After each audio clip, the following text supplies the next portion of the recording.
share, and subscribe. And don't forget to press the bell icon for new notifications and videos.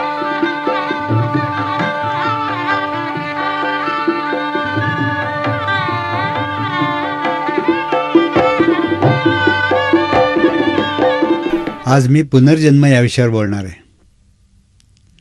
पुनर्जन्म याचा अर्थ एकदा जन्माला यायचं, मरायचं आणि पुन्हा जन्म घ्यायचा, हा याचा खरा अर्थ.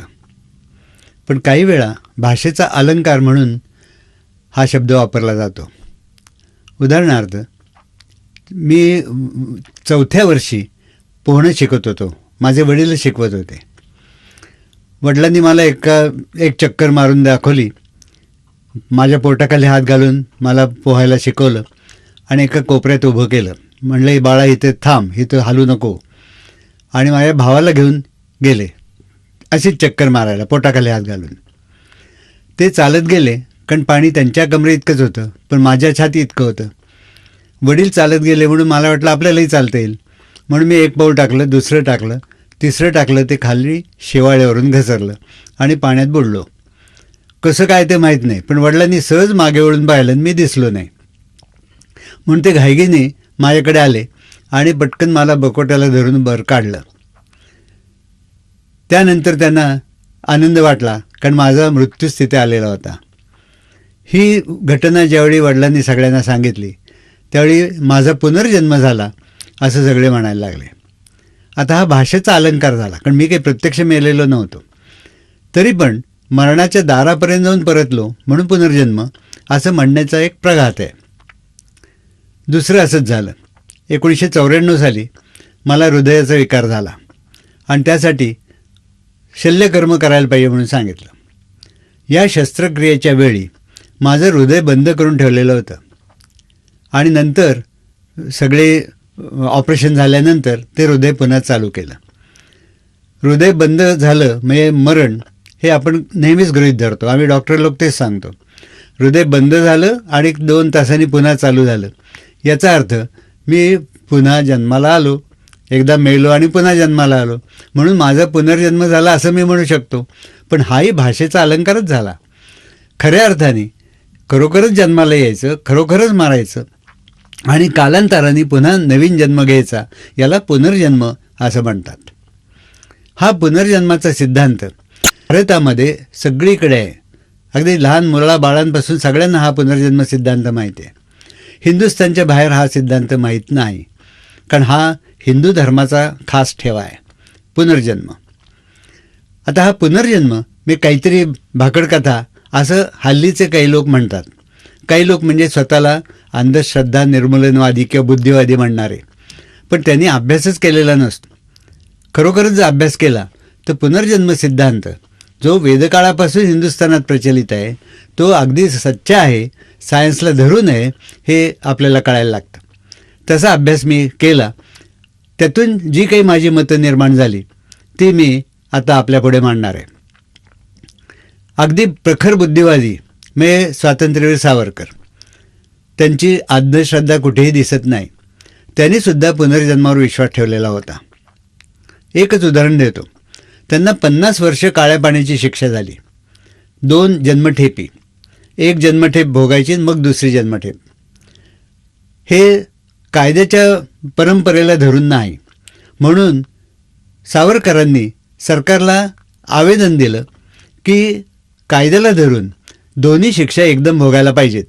म्हणजे मला 25 वर्षच शिक्षा व्हायला पाहिजे, पण तुम्ही 50 वर्ष म्हणता, हे कसं काय? त्याच्यावर जजनी विचार केला, न्यायाधीशांनी, आणि त्याचा निरोप सांगायला एक गोरा अधिकारी आला, तुरुंगाचा अधिकारी. त्यांनी सांगितलं, सावरकर, तुमच्या आवेदनावर न्यायाधीश महाराजांनी विचार केलेला आहे आणि असा निर्णय केला आहे की तुम्ही आधी एक जन्मठेप भोगायची आणि ती संपल्यानंतर दुसरी जन्मठेप भोगायची. याच्यावर सावरकर म्हणले, याचा अर्थ एक जन्मठेप भोगून मी मरायचं आणि दुसरी भोगण्यासाठी पुन्हा जन्म घ्यायचा. म्हणजे ब्रिटिश सरकारने पुनर्जन्म या हिंदुस्थानच्या सिद्धांतावर विश्वास ठेवलेला दिसतोय आणि ख्रिश्चन धर्मातला डूम्सडेचा सिद्धांत सोडून दिलेला दिसतोय. हिंदू धर्मातल्या सिद्धांतावर ब्रिटिश सरकारचा विश्वास बसला, यातच मला आनंद आहे.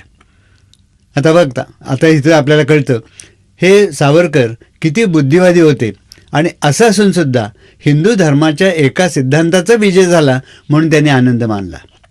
याच्यावरून दिसतं की त्यांचा पुनर्जन्म सिद्धांतावर ठाम विश्वास होता. आज कुठलाही जो बुद्धिवादी किंवा अंधश्रद्धा निर्मूलनवादी आहे तो सावरकरांइतका प्रखर नव्हे, तरीसुद्धा हे लोक असं बोलतात कारण त्यांनी अभ्यासच केलेला नसतो. आता या अभ्यासाचा माझा जो निष्कर्ष तो मी आपल्यापुढे मांडणार आहे. तुम्ही साहजिकच मला विचाराल की पुनर्जन्म सिद्धांत हा तत्त्वज्ञानाचा विषय आहे आणि तुम्ही तर डॉक्टर आहात, डॉक्टर म्हणजे MBBS डॉक्टर, मेडिकल प्रॅक्टिस करणारा, तुम्हाला पुनर्जन्मावर बोलण्याचा काय अधिकार आहे? तो अधिकार पहिल्यांदा मी सांगतो. पुनर्जन्म सिद्धांत हा तत्त्वज्ञानाचा विषय जरी असला तरी त्यात जन्म, मृत्यू आणि पुन्हा जन्म हे 3 विषय येतात आणि डॉक्टर या नात्याने माझा जन्म, मृत्यू आणि पुन्हा जन्म याच्याशी सरळ सरळ संबंध आहे. अगदी 1951 सालापासून आजपर्यंत म्हणजे 56 वर्ष माझा जन्म आणि मृत्यू यांच्याशी संबंध आहे आणि म्हणून मला पुनर्जन्म या सिद्धांतावर बोलण्याचा पूर्ण अधिकार आहे. आणखीन एक अधिकार आहे जो हिंदुस्थानच्या घटनेला धरून आहे. प्रत्येकाला आपली मतं प्रकटपणे सांगण्याचा अधिकार हिंदुस्थानच्या घटनेने दिलेला आहे. त्या घटनेला धरूनही मला बोलण्याचा अधिकार आहे, हे ठामपणे तुम्हाला सांगतो. आता हे सांगितल्यानंतर मूळ विषयाकडे आपण वळू. पुनर्जन्म म्हणजे जन्म आणि मृत्यू आणि पुन्हा जन्म. हे जन्म म्हणजे काय हा प्रश्न कोणीच विचारत नाही. जन्म या शब्दाची व्याख्या जी मेडिकल सायन्समध्ये केली जाते ती सुद्धा चुकीची आहे, हे मी आपल्याला स्पष्टपणे सांगतो. जन्म याचा अर्थ, जन्माला इंग्लिशमध्ये बर्थ म्हणतात. बर्थ म्हणजे काय? Coming to life means birth, अशी व्याख्या मेडिकल सायन्सच्या पुस्तकात केलेली असते. Coming to life means birth म्हणजे जीव उत्पन्न होणं म्हणजे जन्म झाला असं मानणं. ही व्याख्या कशी चुकीची आहे ते बघा. आता आज जी काही तारीख असेल 2 डिसेंबर 2006 ही आजची तारीख. आज कुणीतरी जन्माला आला, एखादं मूल जन्माला आलं. आता हे जे मूल सकाळी, आता किती वाजलेत? 11:30 वाजलेले आहेत. 11:30 वाजता हे मूल जन्माला आलं म्हणजे कमिंग टू लाईफ ही स्थिती आत्ता घडली का, असा मी मूलभूत प्रश्न विचारतो. 1 तासापूर्वी जीव तिथे होता की नव्हता? साहजिकच तुम्ही सगळे मान्य कराल की 1 तासापूर्वी म्हणजे 10:30ला जीव होता. मग 2 तासापूर्वी होता की नाही? होता, मान्य करायला पाहिजे. 1 दिवसापूर्वी होता की नाही? मान्य करायला पाहिजे. 1 महिन्यापूर्वी होता की नाही? असं जर मी विचारत गेलो तर 9 महिने अगोदर जीव तिथे होता हे मान्य करायला लागतं. मग आधुनिक सायन्सनी केलेली जन्माची व्याख्या, बर्थची व्याख्या, कमिंग टू लाईफ म्हणजे बर्थ, ही कशी चुकीची आहे ते बघा. आणि म्हणून आता मी सायन्समधूनच दाखवून देणार आहे, सायन्सच्या चुका दाखवून देणार आहे आणि पुनर्जन्म सिद्धांत हा सायन्समधून कसा सिद्ध होतो हेही दाखवून देणार आहे. आता जन्माची व्याख्या चुकली. जन्म म्हणजे काय? पुन्हा आता मराठीचा विचार करू आपण. जन्म या शब्दामध्ये ज, अन, म असे 3 शब्द आहेत. ज म्हणजे जनन, अन म्हणजे आणि, म म्हणजे मरण. म्हणजे जन्म या शब्दाचा अर्थ जननापासून मरणापर्यंतचा कालावधी. मी माझ्या जन्मात 16 पुस्तकं लिहिली मराठीमध्ये, 4 पुस्तकं इंग्लिशमध्ये लिहिली असं मी म्हणेन. याचा अर्थ माझ्या जननापासून मरणापर्यंत जाऊ दे, निदान आत्तापर्यंत म्हणजे गेली या 74 वर्षापर्यंत मी 16 पुस्तकं मराठी लिहिली असा अर्थ निघतो. म्हणून जनन हा शब्द जास्त अचूक आहे. जन्म याचा अर्थ जननापासून मरणापर्यंतचा कालावधी. मग जनन याचा अर्थ काय? पुन्हा विचार करायला पाहिजे. जनन याचा अर्थ एका शरीरापासून तत्सम दुसरं शरीर निर्माण होणं म्हणजे जनन. जन हा धातू आहे संस्कृतमधला.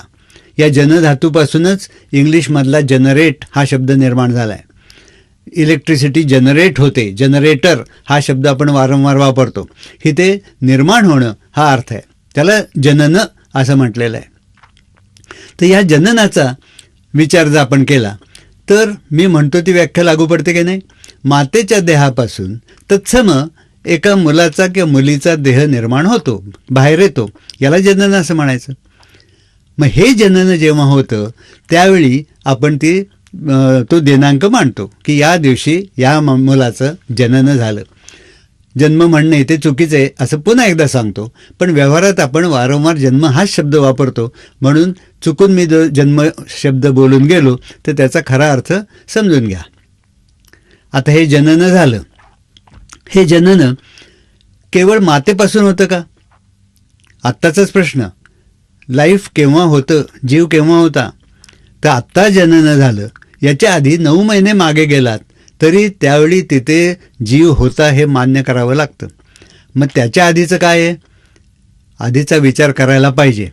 आज सायन्सने तो विचार केलेला नाही. आजचं सायन्स जीवाबद्दल अभ्यास करताना जननापासून मरणापर्यंतचा अभ्यास करतं. जनन कसं होतं, पण मातेच्या पोटात जो गर्भ निर्माण होतो तो कसा होतो याचा विचार सायन्सनी थोडासा केलेला आहे, आपल्या पूर्वजांनी जास्त केलेला आहे. आणि म्हणूनच सांगतो की हे जनन म्हणजे मातेपासून ज्यावेळी एखादं मूल बाहेर येतं त्याच्या आधी 9 महिने तो जीव तिथे असतो. कुठून येतो हा जीव? आला प्रश्न. सायन्सजवळ याचं उत्तर नाही.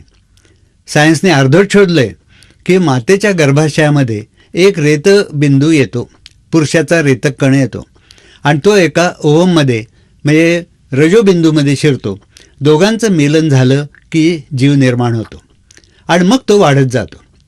याचा अर्थ ज्या क्षणी तो स्पर्म म्हणजे रेतक कण मातेच्या शरीरातल्या एका गर्भबिंदूमध्ये शिरतो त्या क्षणी जीव निर्माण झालेला आहे. मग तेव्हापासून पुढे विचार करायला पाहिजे. हा विचार आपल्या पूर्वजांनी केला आहे, आजच्या सायन्सने नाही. आता त्याच्यापुढे प्रश्न येतो पुन्हा की हा रेतक कण ज्यावेळी शिरतो त्यावेळीच जीव निर्माण होतो का आधीपासून आहे? त्या रेतक कणावरही जीव आहे हे लक्षात घ्या. आणि म्हणून रेतक कण आल्यानंतर तिथे त्या गर्भाशयामध्ये जो गर्भबिंदू असतो त्याच्यामध्ये जीव उत्पन्न होतो.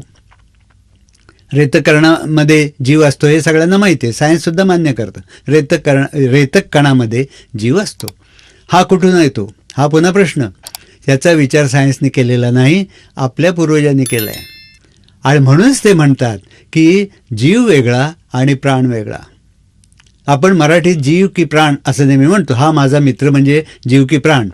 पण जीव आणि प्राण हे समानार्थी शब्द म्हणून आपण जरी वापरत असलो तरी प्रत्यक्षात जीव आणि प्राण हे समानार्थी नाहीत. जीवावर आधिपत्य गाजवणारी जी शक्ती त्याला प्राण असं म्हटलेलं आहे आपल्या पूर्वीच्या ग्रंथांमध्ये. उपनिषदांचा विचार केला तर आत्म्याला काही ठिकाणी प्राण शब्द वापरला आहे, पण नंतर आत्मा आणि प्राण याच्यातही भेद निर्माण झाला. कसा तो या भाषणाच्या ओघात मी तुम्हाला सांगेन. आता इथे बघितलं, जीव असतो, जनन होतं त्यावेळी एक सजीव देह बाहेर येतो.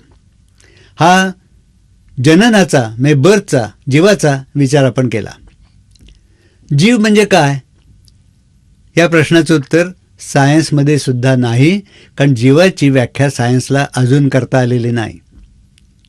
इंग्लिश पुस्तकामध्ये आमच्या मेडिकलच्या पुस्तकात जीवाची व्याख्या करण्याचा प्रयत्न केला आहे, लाईफ डेफिनेशन ऑफ लाईफ. त्यात असं म्हटलं आहे, life is such a vital force which cannot be defined. बघा पुन्हा, life is such a vital force which cannot be defined. म्हणजे जीव ही अशी शक्ती आहे की जिची व्याख्या करता येत नाही. ज्याची व्याख्या करता येत नाही ते समजलं नाही उघडच आहे. जो विषय आपल्याला चांगला समजतो त्याचं नीट व्याख्या करणं आपल्याला शक्य असतं. ही ते जीवाची व्याख्या करता आलेली नाही. मग जीव जर कळला नाही तर जीवाच्या पलीकडे ज्या कोणी शक्ती आहेत त्या कशा कळतील? आणि त्या आपल्या पूर्वजांना म्हणजे हिंदुस्थानातल्या ऋषींना कळल्या होत्या, आजच्या सायन्सला अजून कळलेलं नाही. आता हे कसं पुन्हा सांगतो.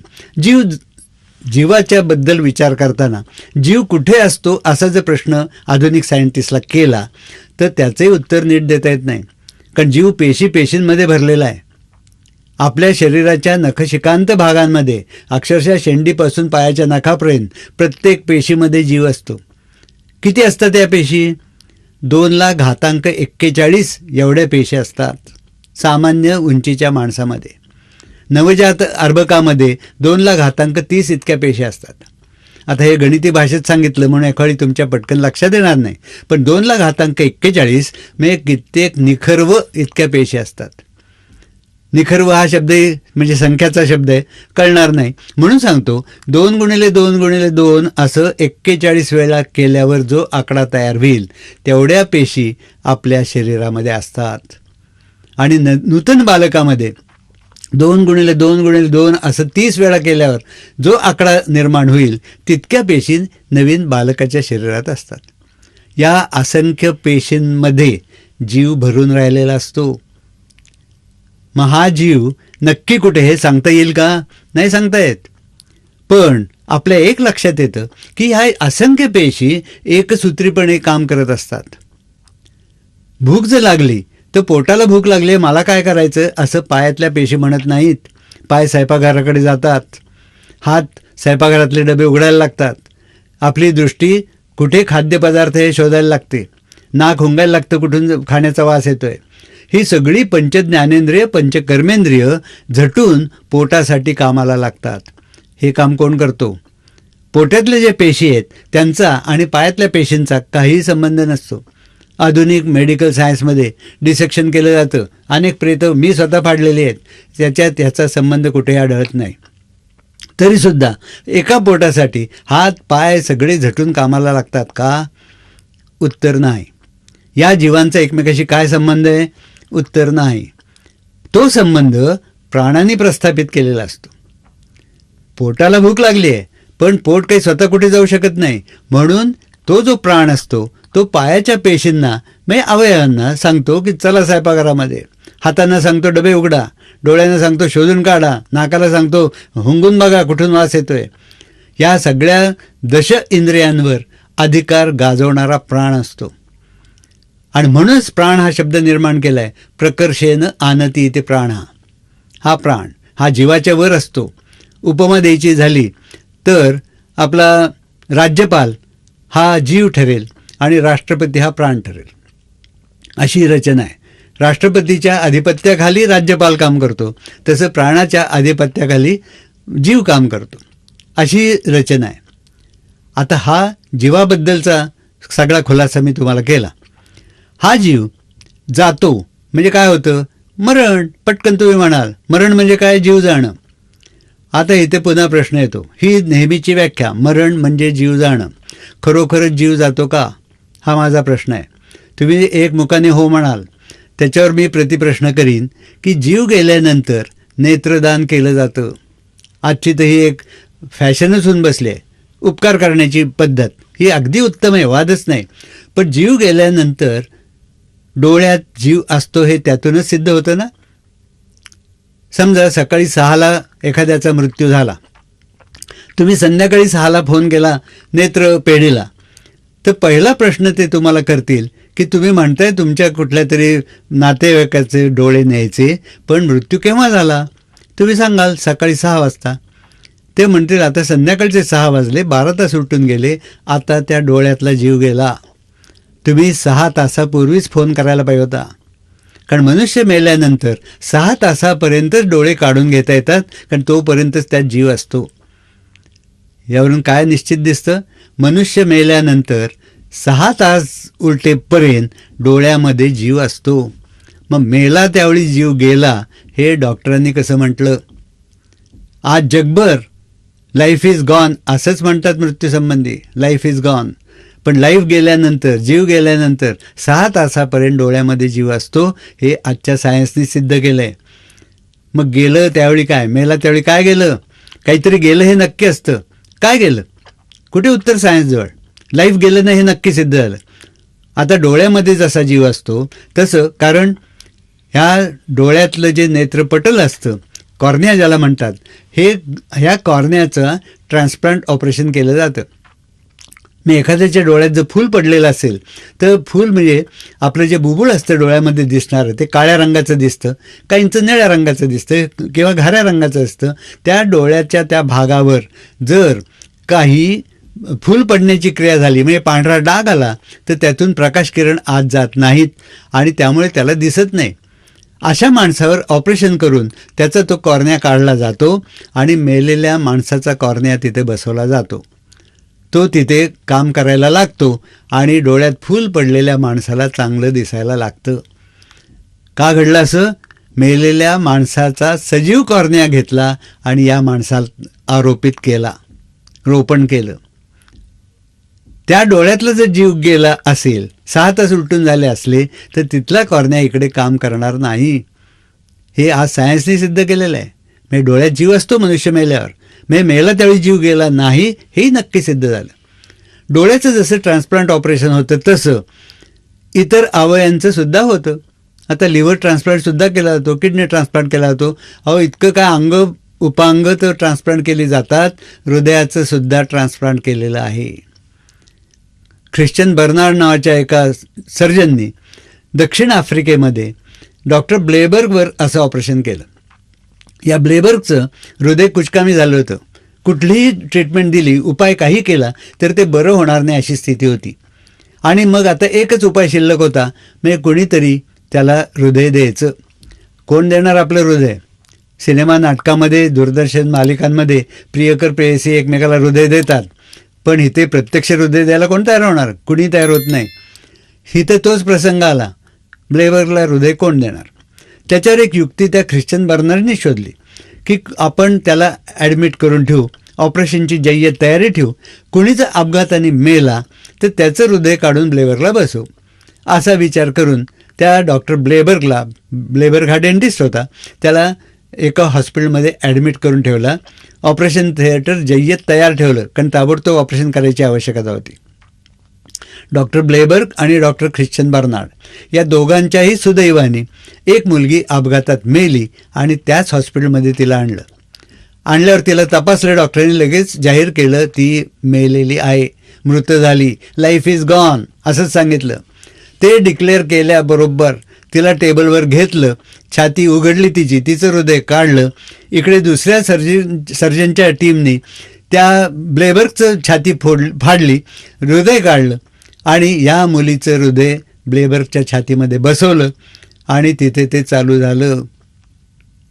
त्यानंतर त्या मुलीचं हृदय घेऊन डॉक्टर ब्लेबर्ग हा 1.5 वर्ष जिवंत होता. आता इथे प्रश्न येतो की हृदयात जीव होता हे नक्की, मग ती मेली असं कसं जाहीर केलं? ती मेली म्हणजे जीव गेला असं जाहीर केलं, पण हृदयातही जीव होता, मग हे कसं? मोठा प्रश्न आहे. आता याच्यावरून काही गोष्टी सांगतो आणि उपप्रश्न विचारतो. मरणं म्हणजे नेमकं काय? आज डॉक्टरांची जी व्याख्या आहे ती अशी की श्वास बंद पडलेला असला पाहिजे, हृदय बंद पडलेलं असलं पाहिजे आणि मेंदूचं कामही बंद पडलेलं असलं पाहिजे, तरच मेला असं जाहीर करायचं. अगदी बरोबर आहे. पण मेंदूचं काम बंद पडलं की नाही हे कशावर अवलंबून असतं? हृदयावर. श्वसन बंद केव्हा पडतं? हृदय बंद पडलं की. म्हणून आम्ही डॉक्टर लोक मेडिकल प्रॅक्टिसमध्ये पहिल्यांदा बघतो हृदय चालू आहे की नाही. ज्याचं हृदय बंद तो मेला असं आम्ही जाहीर करून टाकतो. हृदय बंद असेल तर मग बघायचं श्वास चालू आहे की नाही आणि डोळ्याचे रिफ्लेक्सेस चालू आहेत की नाही, म्हणजे मेंदूचं काम चालू आहे की नाही हे बघितलं जातं. पण मुख्य खूण ही हृदयाची आहे, हृदय चालू आहे की नाही. आता ह्या ज्या 3 खुणा मी तुम्हाला सांगितल्या या आधुनिक मेडिकल सायन्सनी मान्य केलेल्या खुणा आहेत. श्वसन चालू असलं पाहिजे, हृदय चालू असलं पाहिजे आणि मेंदूचं काम चालू राहिलेलं असलं पाहिजे, तर जिवंत आहे. आणि हे तिन्ही बंद पडलं असलं तर तो मेलेला आहे. म्हणजे जीवासाठी, जीवाच्या अस्तित्वासाठी या 3 खुणा आधुनिक मेडिकल सायन्सनी शोधून काढलेल्या आहेत. आधुनिक सायन्सनी शोधलं असं मी म्हटलं कारण सामान्य लोक तसं समजतात, पण उपनिषद काळी ह्या तिन्ही महत्त्वाच्या गोष्टी आमच्या ऋषींनी शोधून काढलेल्या होत्या. त्यांनी एजत, प्राणत आणि निमिषत असे शब्द वापरलेले आहेत. एजत म्हणजे हालचाल करणं, कुठलीही हालचाल. आता मी इकडून तिकडे मान हलवली, एजत झालं. प्राणत म्हणजे प्राणवायू घेणं, मी श्वास घेतोय म्हणजे प्राणन क्रिया चालू आहे. आणि निमिषत, यात निमिषत म्हणजे डोळ्याचं मिचकणं, म्हणजेच मेंदूचं काम. झोपणं असाही त्याचा अर्थ येईल, पण डोळ्याचं मिचकणं चालू असतं, त्याला महत्त्वाची खूण आहे. ते जर बंद पडलं तर मनुष्य मेला. या 3 खुणा हिंदुस्थानात उपनिषदकाली म्हणजे आजपासून कमीत कमी 8 सहस्र वर्षापूर्वी निश्चित केलेल्या होत्या. इतकं सायन्स हिंदुस्थानात प्राचीन काळी प्रगत होतं आणि त्या आधारावरच पुनर्जन्म सिद्धांत मांडलेला आहे. आता इथे सांगितलं की जीव जाण्याची 3 खुणा मी हृदय बंद पडलेलं असलं पाहिजे, श्वास बंद पडला असला पाहिजे आणि मेंदूचं काम बंद पडलं असलं पाहिजे. या 3 खुणा ज्यावेळी असतील त्यावेळी मनुष्य मेला असं जाहीर केलं जातं. तसं त्या मुलीचं केलेलं होतं, म्हणून तिचं हृदय काढलं आणि लेबरच्या छातीत तिचं हृदय बसवलं आणि तिथे ते हृदय काम करायला लागलं. हे कसं? कारण त्या हृदयात जीव होता, जीव हृदयात होता. मग ती मुलगी मेली त्यावेळी जीव गेला हे डॉक्टरांचं म्हणणं चुकीचं होतं. मग आता प्रश्न येतो की जीव जर तिथे होता तर काय गेलं होतं? याचं उत्तर सायन्सजवळ नाही, ते उत्तर अध्यात्माजवळ आहे. काय गेलं होतं? सायन्स आणि अध्यात्म दोन्हीचा अभ्यास करून मी ठामपणे म्हणतो, प्राण गेलेला होता, जीव मागे शिल्लक होता. प्राण गेला म्हणून प्राणाकडून शक्ती घेऊन काम करण्याची कुवत त्या राहिलेल्या शरीरातल्या जीवात उरलेली नव्हती. ती जर कुवत राहिली नाही, ती जर पात्रता राहिली नाही तर जीवाचं काम बंद पडतं. उदाहरण देतो, वीज गेली तर फिरणारा पंखा फिरत राहतो, वीज गेली तरी. तसंच प्राणापासून शक्ती जर मिळाली नाही तर काही काळ जीव काम करत राहतो आणि कालांतराने बंद पडतो. प्राण जाणे महत्त्वाचं आहे. म्हणून मनुष्य मरतो किंवा कुठलाही प्राणी मरतो त्यावेळी प्राण गेला असं म्हणायला पाहिजे. प्राणी हा शब्द मी वापरला, हा अगदी सगळीकडे वापरला जातो. जिथे प्राण आहे त्याला प्राणी असं म्हणायचं. ज्या शरीरात प्राण आहे तो प्राणी, प्राण नसेल तर प्राणी नाही राहत, हे नक्की आहे. म्हणून प्राण महत्त्वाचा आहे, जीव एवढा महत्त्वाचा नाही. आत्ताच सांगितल्याप्रमाणे अनंत पेशी असतात शरीरामध्ये, या सगळ्या जिवंत असतात. म्हणजे पेशीमध्ये जीव असतो. या सगळ्यांना एकसूत्रीपणे काम करायला लावतो तो प्राण, ही व्याख्या आहे. म्हणून प्राण महत्त्वाचा. प्राण गेला म्हणजे मृत्यू आला असं समजायचं. आता मृत्यू म्हणजे काय हे नक्की कळलं असेल. आता पुन्हा प्रश्न येतो की पुनर्जन्म म्हणजे काय? मग काय घडतं मृत्यूच्या वेळी? मृत्यूच्या वेळी प्राण त्या देहाला सोडून जातो. सजीव देहाला सोडून त्याचा प्राण जर बाहेर पडला तर मृत्यू घडला असं समजायचं. काही वेळ वाट बघितली जाते.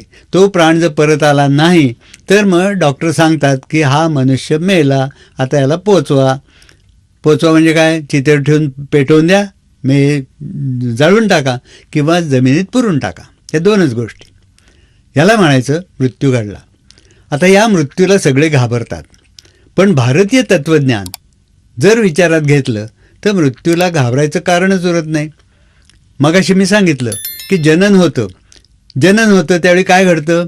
मातेच्या देहापासून अपत्याचा देह बाहेर येतो, त्याला जनन असं म्हणायचं. मातेमध्येही जीव आहे, अपत्यामध्येही जीव आहे. पण मातेपासून विलग झाल्यानंतर अपत्यामधला जीव त्याच्या प्राणाच्या साहाय्याने काम करत राहतो. हा प्राण अपत्यामध्ये आला, तो केव्हा आला? मातेच्या गर्भाशयात तो होता तेव्हा. तिथे एक पेशी होती, गर्भपेशी. तिच्यामध्ये हा एक स्पर्म म्हणजे रेतबिंदू शिरला, रेतक कण शिरला. या रेतक कणावर तो प्राण होता. त्या रेतक कणावर कुठून आला? त्याचं उत्तर आपल्या ऋषींनी शोधून काढलंय की ज्यावेळी कुणीतरी प्राणी मेला, आपण मनुष्याचं बोलू, आपण अमुक मनुष्य मेला, त्यावेळी त्याचा प्राण बाहेर पडला. तो प्राण अंतराळात गेला आणि भोर लोकात काही काळ राहून पुन्हा भूमीवर उतरला. पावसाच्या पाण्याबरोबर तो खाली येतो, पावसाच्या पाण्याबरोबर येतो, भूमीमध्ये जातो, भूमीतून एखाद्या वनस्पतीत जातो, तिथून धान्यकणात जातो आणि हा धान्यकण जो खाईल त्याच्या पोटामध्ये तो प्राण प्रवेश करतो. तो प्राण त्या पोटातून त्याच्या रक्तात जातो, सगळीकडे फिरतो आणि रेतक कणावर येतो. तो रेतक कण घेऊन हा प्राण मातेच्या गर्भाशयात शिरतो. ज्यावेळी माता पिता संबंध होतो त्यावेळी रेतक कण बाहेर पडतात. त्यातल्या एका रेतक कणावर हा प्राण बसलेला असतो आणि तो बरोबर त्याला घेऊन गर्भाशयातून गर्भनलिकांमधून एका गर्भबिंदूला जाऊन मिळतो. तो तिथे गेला की त्या क्षणी जीव उत्पन्न होतो. याचं कारण हा जो प्राण आहे तो प्राण असं म्हणतो की हा गर्भबिंदू म्हणजे रजो कण हा आजपासून माझा झाला, हे माझं क्षेत्र आहे म्हणून ते क्षेत्र झालं. आणि त्याला जाणणारा जो रेतक कणामधला प्राण तो क्षेत्रज्ञ झाला. गीतेमध्ये क्षेत्र आणि क्षेत्रज्ञ हे एक द्वंद्व सांगितलेलं आहे. त्यातलं हे क्षेत्र म्हणजे रजक कण आणि क्षेत्रज्ञ म्हणजे रेतक कणामधला प्राण. हा प्राण त्या रजक कणात शिरतो, म्हणजे ओव्हममध्ये स्पर्म शिरतो.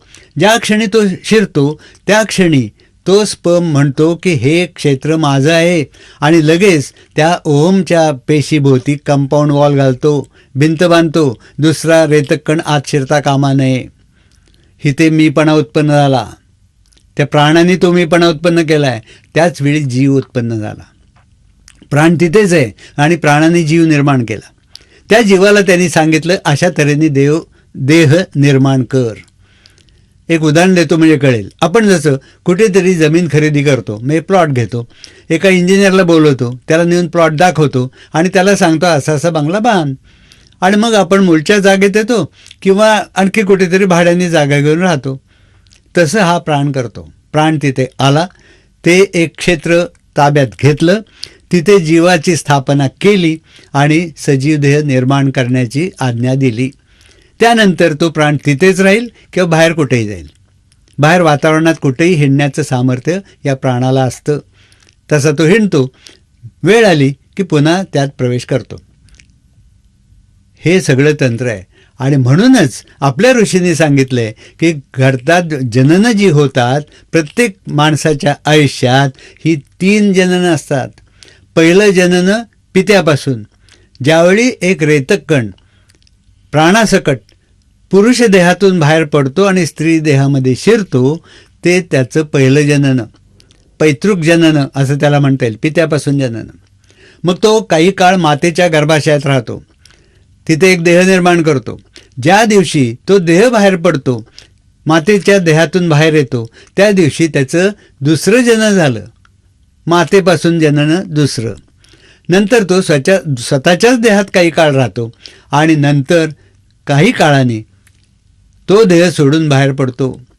ज्या दिवशी तो आपला देह सोडून बाहेर पडतो, म्हणजे प्राण सजीव देहातून बाहेर पडतो, त्यावेळी आपण मृत्यू म्हणतो, पण त्याला हे ऋषी तिसरं जनन असं म्हणतात.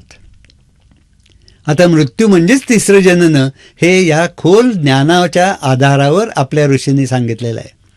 हे ज्याला खऱ्या अर्थाने कळेल तो माणूस मृत्यूला कधीही घाबरणार नाही. मृत्यू म्हणजे तिसरं जनन. हा देह सोडला, दुसरा घेतला. गीतेमध्ये जे सांगितलंय की आपण वस्त्र जशी बदलतो तसा देह बदलतो. कोण बदलतो? तो प्राण. प्राण एक देह सोडतो आणि दुसरा देह धारण करतो. मी माझा जुना शर्ट फेकून दिला, नवीन धारण केला. हे जितकं सहज मी करतो तितक्या सहज मी माझा देह टाकून दुसरा देह धारण केला पाहिजे. आणि ते केलं जातं हे अध्यात्माचं ज्ञान असेल तर. आणि हे अध्यात्माचं ज्ञान आत्ता मी तुम्हाला सांगितल्याप्रमाणे खरोखरच अगदी सायंटिफिक आहे. आजच्या सायन्सला धरून ते मान्य करायला लागतं, म्हणून ते महत्त्वाचं आहे. आता मृत्यू म्हणजे काय तुम्हाला सांगितलं. मृत्यू म्हणजे तिसरं जनन. मृत्यूच्या वेळी प्राण सजीव देहाला सोडून बाहेर पडतो. मृत्यूच्या वेळी प्राण सजीव देहाला सोडून बाहेर पडतो, त्यावेळी मृत्यू घडला असं म्हणायचं. हा प्राण वातावरणात राहतो, म्हणजे भुवरलोकात राहतो. तिथून अन्नकणात येतो, तिथून नरच्या देहात जातो, नराच्या रेतावर बसून तो मातेच्या देहात जातो, आणि हे चक्र पुन्हा चालू राहतं. हे अखंड चालू असतं. आता हे जे चक्र आहे यातला आपण एका जन्माचा आपण आता विचार करायचा. प्राण म्हणजे काय ते कळलं, जीव म्हणजे काय ते कळलं. हा जीव किती काळ त्या देहात राहतो त्याचं उत्तर आपल्याकडे दिलं आहे. प्रारब्ध कर्म संपेपर्यंत. पतंजली असं म्हणतात, प्रारब्ध कर्म संपेपर्यंत हा देह तो प्राण सांभाळत असतो. ज्या क्षणी प्रारब्ध कर्म संपेल त्या क्षणी प्राण बाहेर पडतो आणि निघून जातो, त्यावेळी मृत्यू घडतो. आता हे सगळं जर आपण शिकून घेतलं तर एक लक्षात येतं की नेमकं प्रसूती केव्हा होते हे ज्ञान आपल्या प्राचीन ऋषींजवळ होतं. आत्ता मी तुम्हाला सांगितलं की प्राणमय कोश मातेच्या देहात येतो, एक गर्भबिंदू स्वतःच्या ताब्यात घेतो, तिथे जीवाची निर्मिती करतो आणि नंतर तो आपल्या देहामध्ये म्हणजे त्या नवीन देहामध्ये बाहेर पडतो, मातेच्या देहातून बाहेर पडतो. आता हे लक्षात आल्यावर पुढली एक गोष्ट, एक महत्त्वाची घटना तुम्हाला सांगतो की प्रसूती केव्हा नेमकी चालू होते याचं उत्तर आजच्या सायन्सजवळ नाही. काही तज्ज्ञ म्हणतात की प्रसूतीची वेळ ही माता ठरवते, म्हणजे मातेच्या शरीरावर ते अवलंबून असतं. काहींचं म्हणणं अपत्याच्या देहावर ते अवलंबून असतं. आता मातेवर ते अवलंबून असतं असं म्हटलं जर कोणी, तर विरोधक म्हणतात की मातेवरच जर प्रसूतीचा समय अवलंबून असेल तर ठराविक बाईला ठराविक दिवसांनीच प्रसूती व्हायला पाहिजे प्रत्येक वेळी. पहिल्या वेळी जर समजा की ते 270 दिवस लागले तर दुसऱ्या प्रसूतीच्या वेळी 270 दिवसांनीच प्रसूती व्हायला पाहिजे, कारण तिचा देह तसा आहे. कधी 280 दिवस लागतात, कधी 270 लागतात, कधी 300 लागतात. असं बदल का होतात याचं उत्तर सायन्सजवळ नाही. मग त्याला उत्तर देतात दुसरे सायंटिस्ट की ते गर्भावर अवलंबून असतं. त्याला माझा प्रश्न असा, गर्भावर अवलंबून असतं मान्य करू आपण क्षणभर. 9व्या महिन्यात प्रसूती होते, कारण त्यावेळी गर्भाची वाढ पूर्ण झालेली असते. पण बऱ्याच वेळा असं दिसतं 7व्या महिन्यात प्रसूती होते आणि ते मूल चांगलं जगतं. मग 7व्या महिन्यात प्रसूती झालेलं मूल जर चांगलं जगण्या इतकं क्षमता असलेलं असतं तर पुढे 2 महिने म्हणजे 7व्या महिन्यापासून 9व्या महिन्यापर्यंत ते मूल पोटात काय करतं, मातेच्या गर्भाशयात काय करतं, याचं उत्तर सायन्सजवळ नाही. म्हणजे त्या अपत्यावरही प्रसूती समय अवलंबून नाही, नक्की झालं.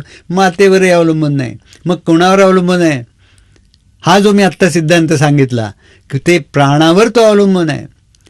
ज्यावेळी प्राणाला असं वाटतं की हा माझा देह, नवीन देह पूर्ण तयार झाला, मला पाहिजे तसा झालेला आहे, त्या क्षणी प्राण त्या देहामध्ये शिरतो आणि ज्या क्षणी तो देहामध्ये शिरेल त्या क्षणी प्रसूती चालू होते. आणि म्हणून ऐतरेय उपनिषदात सांगितलं आहे की तो विचार करतो की हे सगळं झालं, इंद्रिय काम करायला लागली, आता माझ्याशिवाय हे कसं जगेल, हा देह कसा जगेल, असा विचार करून तो तिथे शिरतो. तो शिरल्याबरोबर तो म्हणजे तो देह जलातून बाहेर येतो. आता जलातून बाहेर येतो म्हटल्यावर आपल्या पूर्वीच्या काय वाङ्मयातल्या तज्ज्ञ लोकांना, साहित्यिकांना कळलं नाही जलातून बाहेर येतो म्हणजे काय. सगळे भावनेतून विचार करत होते. जल म्हटलं की विष्णू आठवतो, नारायण. मग नारायण पाण्यातून बाहेर येतो असा अर्थ त्याने केला. तसा अर्थ नाही आहे त्याचा. ते जल म्हणजे गर्भजल. प्रत्येक मूल हे गर्भाशयामध्ये एका पाण्यामध्ये तरंगत असतं. त्याला गर्भजल असं म्हणतात. ॲम्निओटिक फ्लुइड असं त्याचं इंग्रजी नाव आहे. त्याच्यातच हे बालक असतं मातेच्या गर्भाशयात. त्यातून तो बाहेर येतो. गर्भजलातून बाहेर येतो याचा अर्थ प्रसूती होते, त्या मुलाचा जन्म होतो. मग कुणावर अवलंबून आहे प्रसूती होणं किंवा न होणं? ज्या क्षणी प्राण त्या नवीन निर्माण झालेल्या देहात प्रवेश करतो त्या क्षणी प्रसूती होते. म्हणजेच प्राणावर अवलंबून आहे प्रसूती केव्हा होणार ते. मातेवर पण नाही आणि अपत्याच्या देहावर पण नाही. त्याचा प्राण ज्या क्षणी शरीरात प्रवेश करेल त्या क्षणी प्रसूती होते. हे कळलं. म्हणजे आपण जर प्राचीन भारतीय सायन्सचा अभ्यास केला तर आधुनिक सायन्समधली कोडीसुद्धा आपल्याला सोडवता येतात किंवा ती सुटू शकतात हे समजून घेतलं पाहिजे. आणि म्हणून आपल्याकडल्या हिंदुस्थानातल्या तज्ज्ञ लोकांनी, शास्त्रज्ञांनी प्राचीन भारतीय सायन्सचा अभ्यास करायला पाहिजे, म्हणजे ही कोडी सुटतील. आता हे सगळं सांगत असताना एक निश्चित झालं की एक जीव असतो, त्याच्यावर आधिपत्य गाजवणारा एक प्राण असतो. हे सगळं असलं तरी हे काम करणारा किंवा करून घेणारा कोण आहे? प्राण ही सर्वस्व अशी शक्ती आहे का? नाही, हे त्याचं उत्तर आहे. हे दोन्ही घडवणारी तिसरी एक शक्ती आहे की ज्यांच्या या दोघांवरही काम करणारी आहे, तिला आत्मा असं म्हणतात. आत्मा म्हणजे कोण?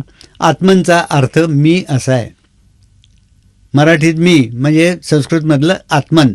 आत्मन हा शब्द आत्मा, आत्मानव, आत्मानहा असा चालतो. मी असं म्हणताना आत्मा असं म्हणायचं. हा आत्मा म्हणजे मी म्हणजे आत्मा. हा आत्मा कोण? मी कोण? मी कोण ह्या प्रश्नाचं उत्तर कोणाला देता येतं का? नाही सांगता येत. सगळे सांगतात जे विचार करत नाहीत ते. मी म्हणजे अगदी छातीला हात लावून मी हे करीन, मी ते करीन असं म्हणतात. मी म्हणजे ही छाती मी आहे का? नाही. ज्या छातीला हात लावला ती छाती ज्याचा एक भाग आहे तो देह म्हणजे मी आहे का? नाही. कारण बरेच वेळा असं घडतं की माझ्या देहाला वाटत असतं की जावं कुठेतरी, पण नाही जाता येत काहीतरी कारणाने. आपल्यालाच नको वाटायला लागतं. का नको वाटतं? मग त्यावेळी तुम्ही म्हणता मला खरं बघायचं होतं सिनेमा, पण माझं मनच म्हणेना. म्हणजे मन कोणतरी वेगळं आहे आणि देह कोणतरी वेगळा हे नक्की सिद्ध होतं. मला वाटतं म्हणजे माझ्या देहाला वाटतं, त्यावेळी मनाला वाटत नाही. आता मनाला जर वाटत नाही तर आणि असं काही घडतं का?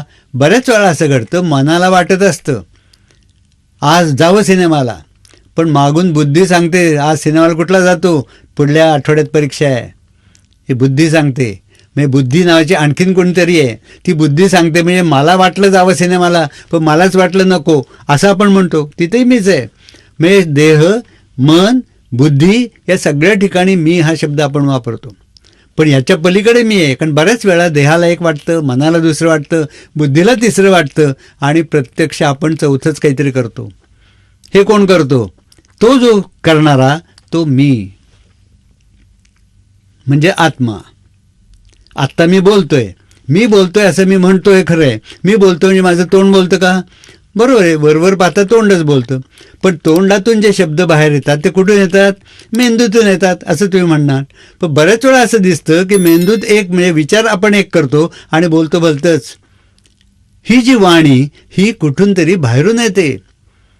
ती जी बाहेरून येते असं म्हणायचं, कारण तिथे आत आणि बाहेर काहीच नसतं. कुठून येते? ती आत्म्यापासून येते. आणि म्हणून आत्म्यापासून जे स्फुरलेले शब्द असतात ते नेहमी खरे होतात असं म्हणतात. हा आत्मा प्राण आणि जीव या दोघांवरही आधिपत्य गाजवत असतो. पण हा जो आत्मा आहे हा विश्वंभर आहे, सगळ्या विश्वात भरून राहिलेला आत्मा आहे. सगळ्या विश्वात आहे म्हणून ठामपणे सांगतो की प्रेतामध्ये सुद्धा तो आत्मा असतो, निर्जीव वस्तूत सुद्धा आत्मा असतो. तुम्हाला ती कथा आठवेल हिरण्यकशिपूची. हिरण्यकशिपूने ते आपल्या प्रल्हाद बाळाला विचारलं की या खांबात आहे का तुझा देव? हा हो म्हणला, म्हणून खांबाला लाथ मारली तो देव बाहेर पडला. आता खांबात, निर्जीव खांबात कोण असतो? कोणतरी शक्ती असते ना.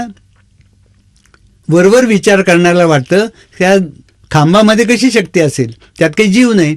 पण जीव म्हणजे काही सगळी शक्ती नाही. आज सायन्सचा अभ्यास करणारे लोक सांगतात की निर्जीव खांबात सुद्धा शक्ती असते. कुठली शक्ती? त्या खांबाचे जे कण असतात, जे रेणू असतात, की त्या जे रेणू बनलेले असतात त्यातले जे अणू असतात, त्या प्रत्येक अणूमध्ये शक्ती असते. ती शक्ती म्हणजेच ईश्वरी शक्ती आहे. म्हणून खांबामध्ये सुद्धा ईश्वर आहे, म्हणजेच आत्मा आहे. हा आत्मा विश्वंभर आहे, म्हणजे विश्वात सगळीकडे भरून राहिलेला आहे. हे लक्षात घेतलं पाहिजे. म्हणून आत्मा ही अशी शक्ती आहे जी विश्वंभर आहे, विश्वात प्रत्येक कणाकणात भरून आहे. अणु रेणूत परमाणूमध्ये सुद्धा ती भरून आहे. सजीव निर्जीव सगळीकडे ती भरून आहे. म्हणूनच प्रेतामध्ये सुद्धा ती आहे. आणि हे जे प्रेत हेच आत्म्यामध्ये बसलेलं आहे. आपलं घर आत्म्यातच बसलेलं आहे. आपण स्वतः आत्म्यात बसलेलो आहेत आणि आपल्या आत आत्मा आहे.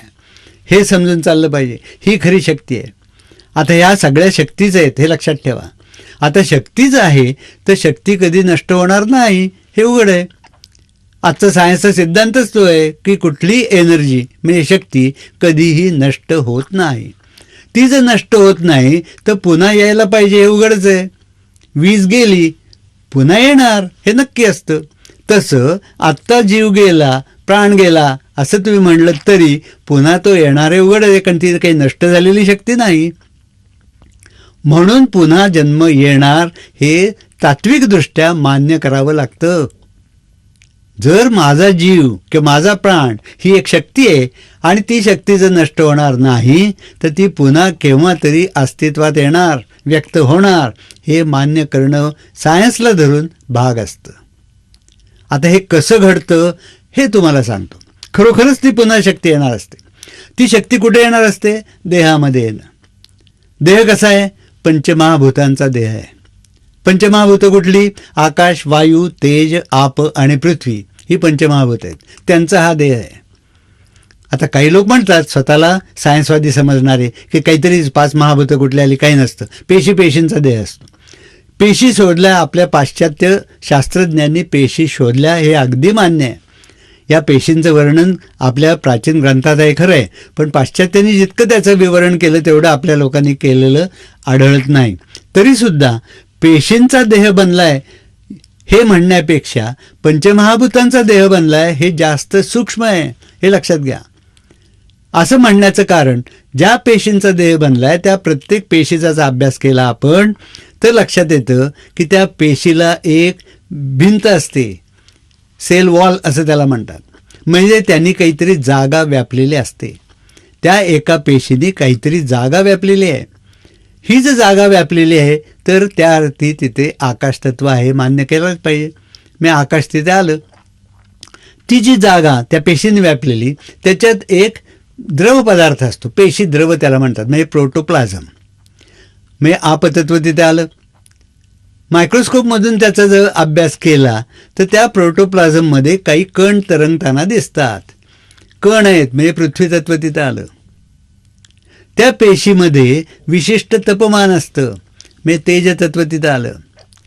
त्या पेशीमध्ये प्राणवायू असतो किंवा कार्बन डायऑक्साईड असतो म्हणजे वायुतत्व तिथे आलं. म्हणजे आकाश, वायू, तेज, आप आणि पृथ्वी ही पंचमहाभूतं प्रत्येक पेशीमध्ये उपस्थित असतात. मग जास्त सूक्ष्म स्तरावर कोण गेलं, आजचं सायन्स का वैदिक सायन्स? वैदिक विज्ञान हे जास्त सूक्ष्म स्तरावर गेले आणि म्हणून त्यांनी सांगितलं की ही पंचमहाभूतच देह बनवतात. पंचमहाभूतांचा देह बनलेला आहे. आता हा जो देह पंचमहाभूतांचा आहे तर ही पंचमहाभूतं कधी नष्ट होतील का? देह नष्ट होतो, मान्य आहे, सगळ्यांनाच मान्य आहे, देह नष्ट होतो. पण देह नष्ट झाला तरी पंचमहाभूतं नष्ट होतील का? आकाश कधी नष्ट होईल का? नाही. वायू नष्ट होईल का? नाही. तेज नाही. आपतत्व म्हणजे जलतत्व नाही. पृथ्वीतत्व नाही.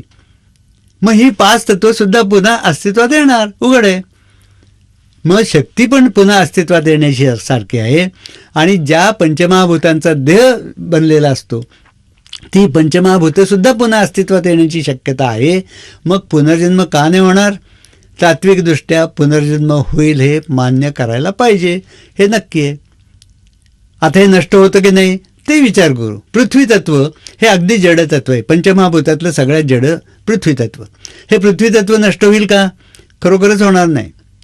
तात्विकदृष्ट्या म्हणता येईल केव्हा तरी होईल. आज सायन्स सांगतं की अजून 4 अब्ज वर्षांनी पृथ्वी नष्ट होईल. म्हणजे पृथ्वी तत्व नष्ट होईल. पण 4 अब्ज वर्षांनी, 4 अब्ज म्हणजे विचार केलेला बरा, आपले किती जन्म होतील त्यात कल्पनाही करता येणार नाही. म्हणजेच माणसाच्या दृष्टिकोनातून किंवा सायन्सच्या दृष्टिकोनातून पृथ्वी कधीही नष्ट होणार नाही. आमच्या ऋषींनी तेही शोधले की एकेकाळी पृथ्वी कधी नष्ट होईल. कुठे जाईल ती? जलतत्वात. त्या जलामध्ये विलीन होईल. म्हणजे जलतत्व तिथं आहे. पृथ्वी तत्वानंतर जलतत्व अस्तित्वात राहणार आहे. म्हणजे तेही कधी नष्ट होणार नाही. तेजतत्वही कधी नष्ट होणार नाही. वायुतत्वही कधी नष्ट होणार नाही. आकाश तर नष्ट होण्याची संभवच नाही. म्हणजेच पंचमहाभूतं नष्ट होणार नाहीत. मग ती पुन्हा येतील आणि त्यात शक्ती अवतीर्ण होईल. म्हणजे पुन्हा जन्म होईल. तात्विकदृष्ट्या मान्य करण्याशिवाय गत्यंतर नाही. आता पुढला विचार करू. हे जर पुन्हा अस्तित्वात येणार आहेत तर असं घडतं का? घडतं हे सायन्सचा अभ्यास केल्यावर दिसतं. खरोखरच असं घडत असतं. उदाहरण घेऊ आपण. फुलपाखराचं उदाहरण तुम्हाला सांगतो. फुलपाखरू हे जन्माला येतं त्यावेळी एक अंड असतं. म्हणजे फुलपाखराची कोणतरी मादी एक अंड घालते. अंड हा त्याचा देह असतो. त्याचं जनन झालं. ज्या क्षणी अंड मादीच्या अंगातून बाहेर आलं त्या क्षणी त्याचं जनन झालं. हे नक्की सिद्ध झालं. आता हे अंड काही दिवस आपण बघतो. एक काळ असा येतो, 15-20 दिवस जातात, अंड फुटतं आणि त्यामधून एक सुरवंट बाहेर येतो. पहिला देह संपला, दुसरा देह आला. म्हणजे नवीन जन्म आला ना, पुनर्जन्म झाला. कारण पहिला देह संपला आणि हा दुसरा देह आला आहे. दोन्हीत किती भेद आहे बघा. पहिला देह नुसतं एक अंडाकृती, एक गोळा कुठला तरी एवढंच त्याचं रूप होतं. आता त्याला काय झाले? अंगावर केस आलेत, लांब आहे, अनेक पाय आहेत, 2 जबडे आहेत. हे त्याचं रूप आहे. ओंगळ किळसवाणा असा तो आहे. देह बदलला पण अंड्यामध्ये जे तत्व होतं ते सुरवंटात आलं ना, मान्य करावं लागतं. हो, तेच आलं. जीव आला का? सहज कोणी म्हणे हो हा जीव इकडून तिकडे गेला. सायन्समध्ये सुद्धा 4 स्टेजेस ऑफ लाईफ असं सांगितलं जातं. 4 स्टेजेस ऑफ लाईफ. पण हे लाईफ आहे का?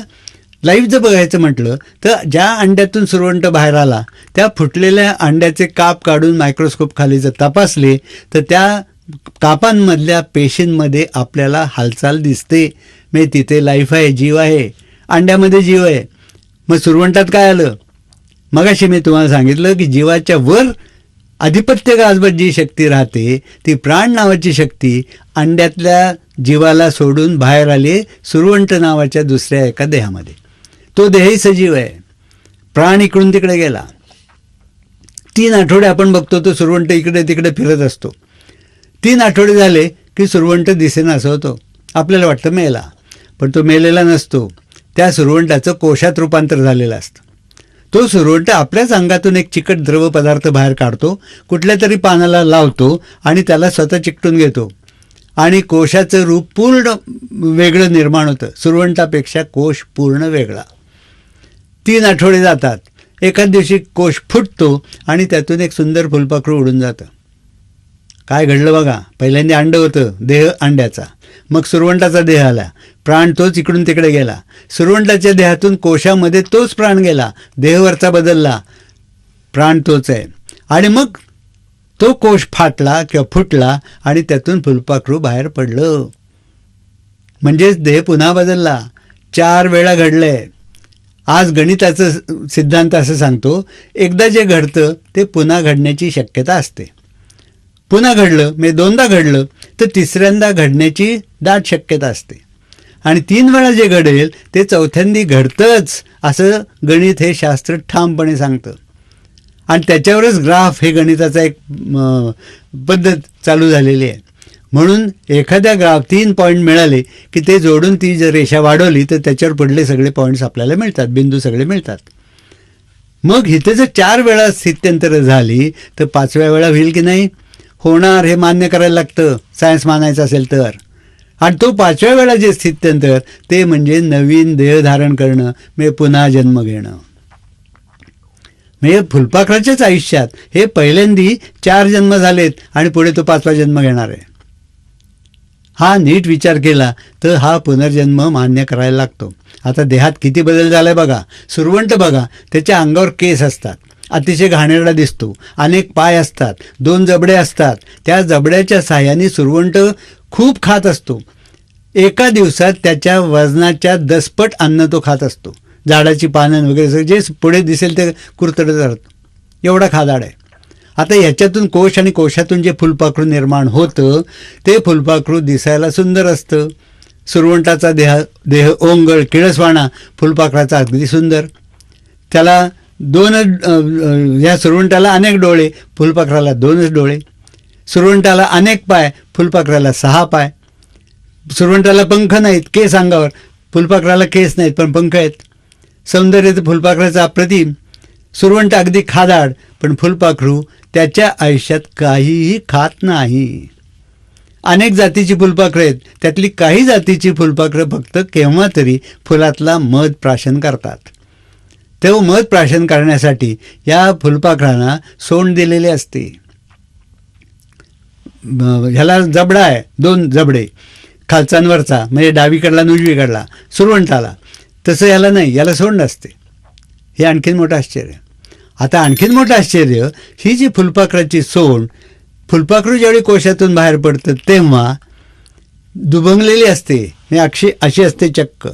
आणि ते बघून ते फुलपाखरू स्वतः पुढल्या पायाने असं ते जुळवत जाते आणि असे 2 भाग असलेले सोंडेचे असं एकत्र येतं आणि एक सोंड बनते. या फुलपाखराच्या पिल्लाला जे 1 दिवसाचंच ज्याचं आयुष्य, त्याला हे कसं कळतं आपली सोंड आपण जुळवून घ्यायची, 2 भाग जुळवून घ्यायचे? पण कळतं. कोण सांगतं? त्याच्या अंगात असलेला आत्मा ते सांगतो आणि प्राण ते घडवतो. हे कुठून आलं ज्ञान? हे अलीकडल्या जन्मातून आलं. कारण ह्या फुलपाखराच्या जन्मापूर्वी त्याचा फुलपाखराचा जन्म होता, त्यातून हे ज्ञान आलं. हे मान्य करायला पाहिजे, नाही तर हे कोण शिकवतं असाच प्रश्न येतो सतत. याच्यासाठी आणखीन एक उदाहरण देतो, फुलपाखराचंच देतो. काही फुलपाखरं कॅनडामधून कॅलिफोर्नियामध्ये येतात, उडत येतात. किती? जवळजवळ 3 ते 3.5 सहस्र किलोमीटर अंतर ते कापून येतात. मोठी जायंट फुलपाखरं असतात, ती मोठी राक्षसी फुलपाखरं कॅनडातून मेक्सिकोपर्यंत खाली येतात. ही नर मादी दोघंही येतात, दोघांचं मिलन तिथे होतं. मादी तिथे अंडी घालते, अंडी मादीने घातली की नर मरून जातो. मादी उलट प्रवासाला निघते कॅनडाकडे आणि ती वाटेत मरते. अंडी फक्त कॅलिफोर्नियामध्ये असतात. तिथे असलेली अंडी उपतात, 3 आठवड्यातून सुरवंट होतात. मग सांगितलं सुरवंट, कोश, मग फुलपाखरं तयार होतात. ही फुलपाखरं तयार झालेली ही पुन्हा कॅनडाकडे उडायला लागतात. त्यांना कसं कळतं आपण मुळात कॅनडातले होतो म्हणून? पुन्हा कॅनडाकडे येतात. याचा अर्थ कुणीतरी त्यांना शिकवलं की आपण मूळचे तिथले आहोत, आपल्याला तिथेच पुन्हा जायचं आहे. याच्यावरून दिसतं की अनेक वेळा पुनर्जन्म होत असले पाहिजेत. आता हे सगळं सहज पाठावं म्हणून पुन्हा सांगतो. एक गणपतीचं उदाहरण देतो. गणपती आपण बसवतो दरवर्षी. तोच गणपती मातीचा असतो. यंदा आणला, गणेश चतुर्थीला बसवला, पूजा केली, अनंत चतुर्दशीला पोहोचवला. पुढल्या गणेश चतुर्थीला पुन्हा आपण बसवतो. एखावेळी तोच गणपती असतो. आपण ज्यावेळी अनंत चतुर्दशीला विसर्जन करतो समुद्रात किंवा नदीमध्ये, त्यावेळी तिथली पोरं पाण्यात उड्या मारतात आणि गणपतीची मूर्ती बाहेर काढतात. ती मूर्तिकाराला विकतात. मूर्तिकार तीच रंगवतो किंवा मोडला असेल तर पुन्हा ते माती तिंबून नवीन गणपती बनवतो आणि तेच तुम्ही पुन्हा घेऊन येता. म्हणजे पंचमहाभूतं तशीच आणली. विसर्जन करताना तुम्ही प्राणाचं विसर्जन करता. पुनरागमनाय च असं म्हणून गणपतीला सांगता की जा आता तू स्वर्गामध्ये. आणि पुढल्या गणेश चतुर्थीला तुम्ही त्याचं आवाहन करता आणि प्राण प्रतिष्ठा करता. म्हणजे प्राणाला तिथे स्थानापन्न हो अशी विनंती करता. आणि म्हणून गणपतीचा प्राण त्या गणपतीच्या मूर्तीमध्ये येतो. म्हणजे प्राण सजीव देहात येतो. हा तिथे अर्थ निघाला. म्हणजेच दरवर्षी आपण गणपतीचा पुनर्जन्म करत असतो याच्यावरून दिसतं. गणपतीच्या उदाहरणावर आपली खात्री पटेल की जडदेहामध्ये प्राण येतो आणि नवीन जीवन चालू होतं. हेच या पुनर्जन्म सिद्धांतात मांडलेलं आहे. आणि ह्या ज्ञानामुळे आदल्या जन्मातलं ज्ञान पुढल्या जन्मात आलं. याच्यामुळे उत्क्रांती होत असते.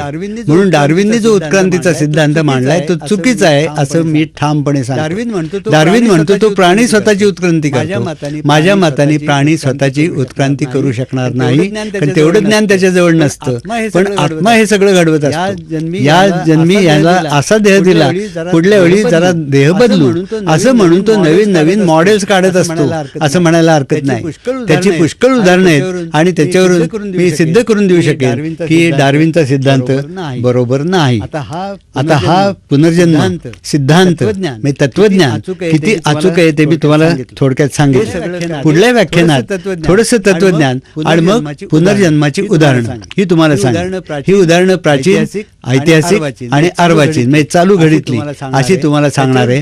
त्याच्यावरून तुमची खात्रीच पटेल की पुनर्जन्म खरोखरच माणसाच्या बाबतीत किंवा कुठल्याही प्राण्याच्या बाबतीत घडत असतो. नमस्कार.